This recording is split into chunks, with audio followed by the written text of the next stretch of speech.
Hey,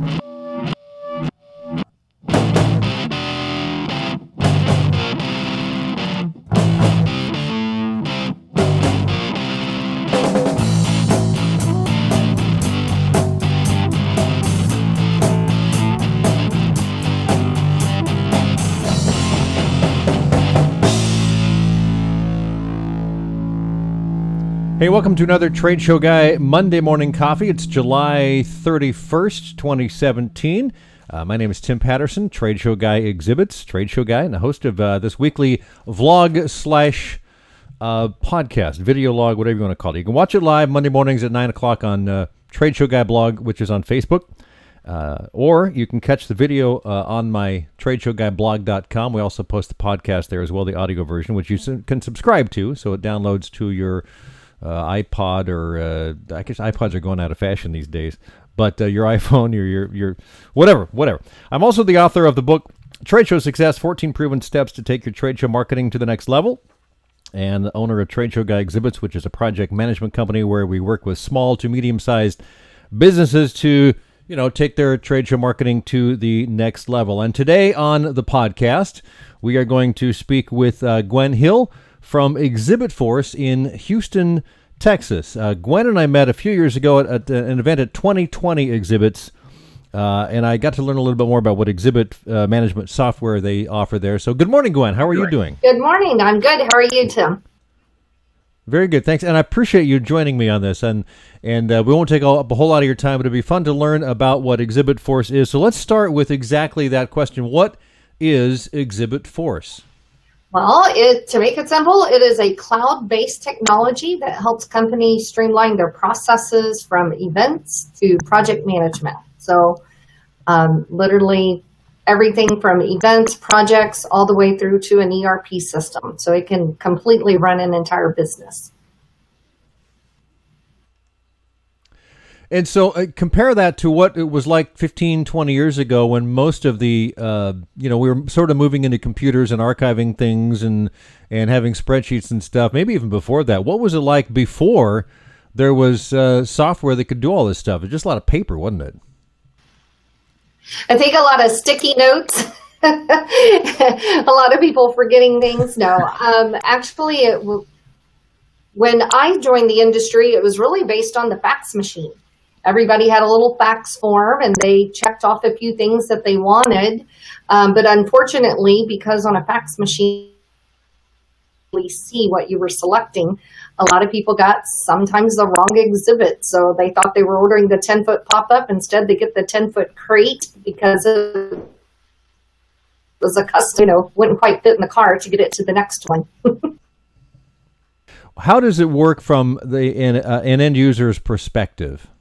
ExhibitForce. Exhibit house companies and or clients, whether it's corporate exhibitors managing their entire event programs, they can literally take all of their projects, all of their events, and instead of running them through PowerPoints and centralizing all of their data. So for an exhibit house side of things, it's everything from client-owned inventory to rental stock to product to everything from CRM all the way through to accounting. Whereas on the corporate exhibitor side, it's all of their events, their financials, their budgets, their, the staffing, the housing, everything that it takes to measure the events, including lead retrieval as well. So all of that information all on one platform to build collaboration. And also folks can now download the apps on their phones. So we were talking about earlier where you said, so people can access it as they're on the road because we're often on the show floor. So 24/7, 365 from anywhere. Which is great because that's the state of the art these days. So what kind of companies is this a good fit for? I'm just curious. Oh, my goodness. You've got the large, we have 30% of Fortune 500 companies online with us today. So that's the corporate exhibitor side of it. The exhibit house side companies, any type of dealer, distributor, custom exhibit house companies, GCs, basically anyone with a stake in a project, in an event. What about a small exhibitor who does 3 or 4 shows a year? Is it a good fit for them? I'm just curious. Again, is to get those companies to where they can reuse that data, measure it year over year to grow their companies. So whether it's just tracking assets or the event management side of it, it definitely helps, grow their programs and thus the companies. So let's get to the nuts and bolts of it a little bit. What kind of are you, for instance, if someone says, okay, we got 3 graphics on this booth and we've got to, do those things get stored? The actual files get stored? The graphic files get stored in this cloud so that like the producer can download them and the graphic artist can upload new ones and that sort of thing? Is that how that works as well? It actually, with the graphics, a lot of companies utilize it for the approval processes. So a lot of items that are typically stuck in someone's email or their inbox that other team members can't always see, they can actually do all of that through the system. So whether it's approval processes of graphic items, renderings, proposals, that can be done right through the system.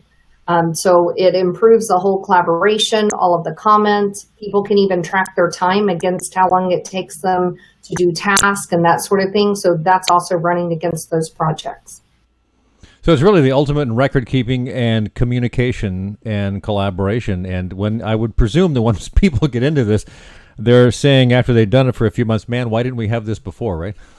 Exactly. And you know what? I always tell people it's just like a smartphone. When you get the smartphone, especially a new one, when you do the upgrade, you fidget with it, you get it all just perfect. And after that first 90 days, you're off and running and you're like, how in the world did I ever do this before? That's exactly how it feels. It's just a new world that people are getting into. So when someone signs up, I suppose there's training and support and stuff that goes sort of in the back end to make sure that they get all of that. Absolutely. We've actually have changed our tagline to redefining best practices. One of the reasons is because we work with, currently we have over 240,000 end users. So this is not our first rodeo, as we like to see the agendas, listening to our clients and, really giving consulting, if you will, on these are the best ways to handle certain situations and certain setups. So that's part of the training and onboarding process. Do you have other competitors out there that are keeping you guys on your toes? We do, because anybody that has a project management system obviously would be a competitive system. However, where we are different is the fact is that we were born from the exhibit industry. And quite honestly, we all know in this crazy world of ours in the trade show industry, it is one unique one of its own. So making sure we're driving the measurement for the events and the projects we're doing is very important. So it's really built by people that worked in the industry for the industry. It's really is about as custom as you're going to get for that industry. Any other project management software is more turnkey for other things and may not fit this as well. So that's really great. So. Right, especially when you others about ship show to show and transshipping. It's like, well, what does that even mean? Well, very cool to talk to you, Gwen. What's if someone wanted to find out more about what ExhibitForce does? How's a good way for them to reach out to you? Best way would be our website to check it out. There's even a free trial, so we provide a 30-day free trial. We can also give access to some of our trial sites that's fully populated, so that companies that want to look at an enterprise version can go in and start their own project and really click into it. So that would be, www.exhibitforce.com, of course, or just give us a ring. Okay. And so my trade show tip of the week is record keeping. In keeping with the theme of the week, my best tip of the week is to keep as detailed of records as your time and resources will allow. And gosh, if it makes sense, take a look at ExhibitForce. If you can look back to me at previous shows to uncover some bits of information that will save time when you're looking at an upcoming show, man, it's well worth it, I'm sure. So one of the things, so when I talked with you last week, we got to walk through on this and make sure everything worked. I mentioned one good thing that I'd like to share at the end of the podcast. Is there anything that you would like to share? And if you don't, that's okay. That's one good thing. Like a book, a movie. I have to say, as the summer is ending, and as a mom of 2 boys, one of which will be a senior and one which will be yes, I know, big man has a an apparent sense of humor up there. But you know what? Get ready, go ahead and get that school shopping done this coming weekend so you don't have to worry about it for the rest of the summer. That's the only good tip I have. That's a good thing. My youngest son is actually going to be a senior as well this year, so I know what you're going through a little bit. My one good thing this week in particular in Oregon is air conditioning indoors, because we're going to have triple-digit temps here like Tuesday, Wednesday, Thursday this week, and we're not used to that in Oregon. I don't know, in Houston, you probably run across that more than we do here. So absolutely. So that air conditioning is one good thing. Always important. Thanks, Gwen. I appreciate your time. And again, we'll wrap it up and we'll see you next week on the Trade Show Guy Monday Morning Coffee. Thanks, Tim.